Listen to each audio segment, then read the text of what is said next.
Stock market updates తెలుగులో కావాలనుకుంటున్నారా? ఇప్పుడే నా ఛానల్‌ని ఫాలో అవ్వండి. చూసుకుంటే ఈరోజు 120 పాయింట్స్ డౌన్ అయింది.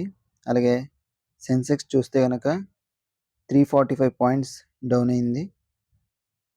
సో, ఎందుకు అంటే ఈరోజు చాలామంది ట్రేడింగ్‌కి సంబంధించిన దాంట్లో అనిశ్చితి ఏర్పడింది. ఎందుకంటే అమెరికాకి సంబంధించిన ఒక జాన్ స్ట్రీట్ అనే సంస్థలో ట్రేడింగ్‌కి సంబంధించి ఒక కుంభకోణం జరిగింది. దాన్ని సెబీ ట్రాక్ చేసి సంస్థ మీద ఫైన్ వేసింది. సో, అందువల్ల కూడా ట్రేడింగ్‌కి సంబంధించిన అనిశ్చితి ఏర్పడింది. అలాగే ఐటీ అండ్ ఫార్మా, ఆటోమొబైల్ సెక్టార్‌లో కూడా ఎక్కువ సెల్లింగ్ ఉంది.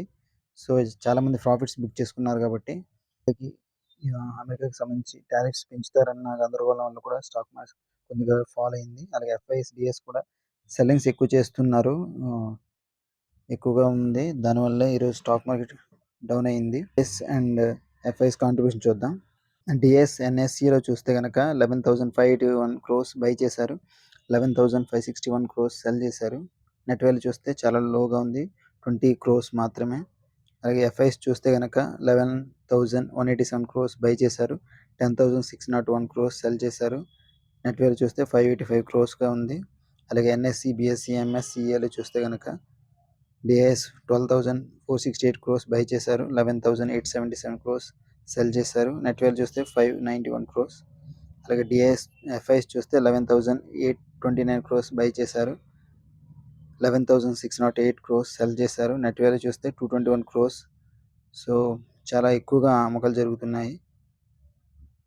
మార్జిన్స్ కూడా చాలా తక్కువ క్రోర్స్ మాత్రమే ఉంటుంది. సో, అందుకే ఎక్కువగా ఈరోజు స్టాక్ మార్కెట్ ఫాలో అయింది. అలాగే ఈరోజు టాప్ గెయినర్స్, టాప్ లూజర్స్ చూద్దాం. ఈరోజు టాప్ గెయినర్స్ చూస్తే ఇండస్ బ్యాంక్ 1.44% ఇంక్రీజ్ అయింది. మారుతి చూస్తే 1.44% ఇంక్రీజ్ అయింది. టాటా స్టీల్ చూస్తే 1.04% ఇంక్రీజ్ అయింది. బజాజ్ ఫైనాన్స్ చూస్తే 0.7% ఇంక్రీజ్ అయింది. జియో ఫైనాన్స్ 0.55% ఇంక్రీజ్ అయింది. మరి ఈరోజు టాప్ లూజర్స్ చూస్తే భారతీ ఎయిర్టెల్ 2.73% డౌన్ అయింది. ఏషియన్ పెయింట్స్ 1.91% డౌన్ అయింది. హెచ్డిఎఫ్సి లైఫ్ 1.91% డౌన్ అయింది. అపోలో హాస్పిటల్స్ 1.47% డౌన్ అయింది. శ్రీరామ్ ఫైనాన్స్ 1.37% డౌన్ అయింది. సో, ఇది ఇవాళ top gainers and top losers. So, ఈ స్టాక్స్లో మీరు ఎవరైనా ఇన్వెస్ట్ చేయాలనుకుంటే శ్రీరామ్ ఫైనాన్స్లో ఇన్వెస్ట్ చేయొచ్చు మీరు. సో, దీని PE and return on equity కూడా మంచిగా ఉంది. సో, ప్రతి ఒక్కరు మీరు శ్రీరామ్ ఫైనాన్స్ని బై చేయొచ్చు. బయింగ్ జోన్లో ఉంది. సో, నా వీడియోస్ మీకు మిస్ అవ్వకుండా చూడాలనుకుంటే నా ఛానల్ని ఫాలో అవ్వండి.